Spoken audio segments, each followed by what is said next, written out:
Hi, Mr. Huff. It is me, Alex, and I'm here to present to you Food Colors and Dyes. This presentation was made by me, Natalie, Rebecca, and Andrew. Today, we're going to learn about what are they exactly. Well, food color dyes are made to make food more appealing. They are made to create a, rainbow of foods to make it more consumer-like. And food strategists have seen that if something is more appealing, people are more likely to pick it off the shelves. So one may be wondering, what is the history of these food colors and dyes? Well, these guys have been traced all the way back to 300 BC, whenever they used to derive them from bugs, plants, and bugs and plants. So ever since then, we've been seeing them in red wine of the ancient Greeks, we've been seeing them, as I said, and even in hieroglyphics with the ancient Egyptians. But as consumerism grew and it grew more expensive to create these products, we needed a new synthetic, industrial-friendly way to produce these. And due to this, William Henry Perkin actually created the first synthetic dye. I think it's right down there. It's the color mauve. It's a nice royal purple. Us Klein Cane lovers would appreciate it.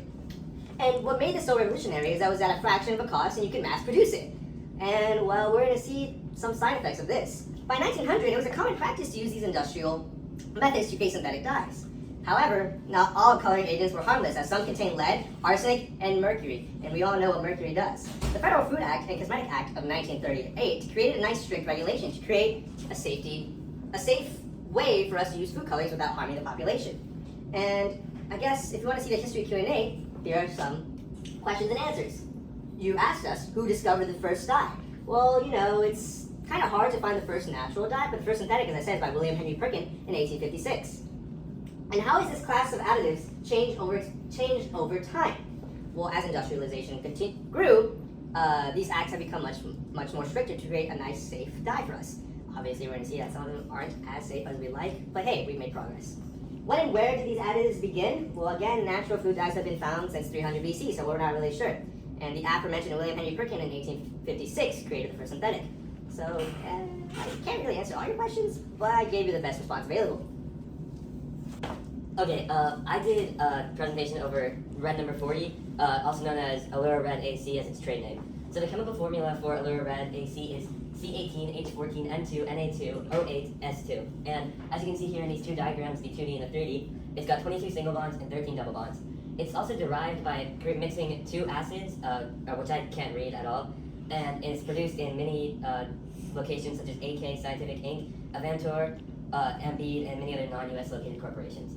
It's used in a variety of foods like dairy products, including flavored milk, yogurt, ice cream, popsicles. It's also used in sweets and baked goods like cakes, pastries, candies, and chewing gums, as well as soda, energy drinks, cereal, jello, and more. Some controversy surrounding Red 40 is that it's likely to be linked to allergies, migraine, mental disorders in children like hyperactivity, and it's also been thought to cause cancer in severe cases and be unsafe in general to the population, causing major controversy on whether or not the dye was fit to be used and consumed. Here you can see in a few pictures of where red dye is used all the time, everywhere in our society. So another dye example is FD&C yellow number 5, also known as tartrazine. So the chemical formula of tartrazine is C16H9N4Na3O9S2. And as seen in our 3D and 2D models over here, tartrazine has 25 single bonds and 13 double bonds. So yellow number 5 is synthesized using petroleum byproducts from producers such as Denim Color Chem, Unilex Colors and Chemicals, and Arian Dyes and Pigments. Quick ad break, we're going to find out how these color dyes work chemically. So what makes a good coloring dye? First, when added to water, it needs to dissolve. It needs to spread evenly, it needs to go all over the product you are trying to dye. So if it doesn't dissolve, that's not a good sign. Another important characteristic is that the color remains. You can't have the color fade, or you can't have the color evaporate in certain situations. So being able to stay on your product is very, very, very important. And you may be thinking, so why does this salt and sugar, when I dissolve it in water, create a color? It is hidden in the electrons of the molecules. The absorption of light is caused by bringing an electron in a molecule to a higher energy level. Sugar molecules, for instance, require a lot of energy to do that. So their spectrum that they give off is not in the visible light spectrum. But on the other hand, these color molecules contain long strings of single and double bonds, as we have seen with our past two examples. And these allow the electrons to be easily excited to jump from their excited state to the ground state. And how much energy that requires corresponds to the color of light.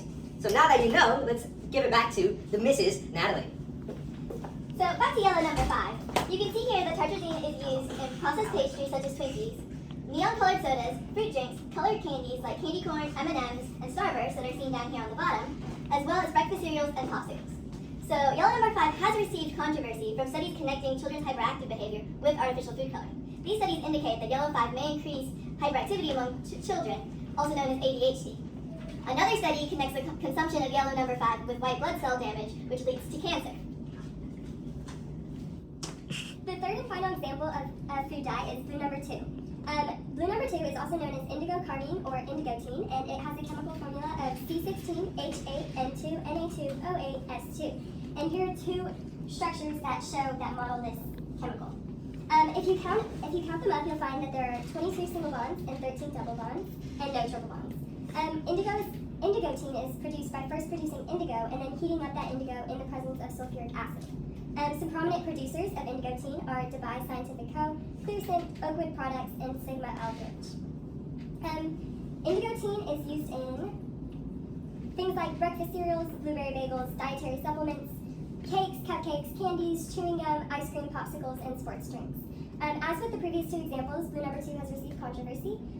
It's received this criticism for being linked to hyperactivity, ADD, and ADHD in children. However, scientists have been studying these possible side effects for over 30 years, and the results are mixed. So this has led some people to choose to avoid consuming these dyes just to be on the safe side. Here's our excited page. Hello there, Mr. Huff. Today I would like to say this message. Thank you for teaching us AP Chem in the first place. It's been an honor to be in your class this year. Second of all, I would like to ask you for you to besiege the opportunity for us to get permissions to get day 100. Thank you, Mr. Huff, and thank you for watching our presentation. Me, Andrew, Rebecca, and Natalie really appreciated this project, and have a good day.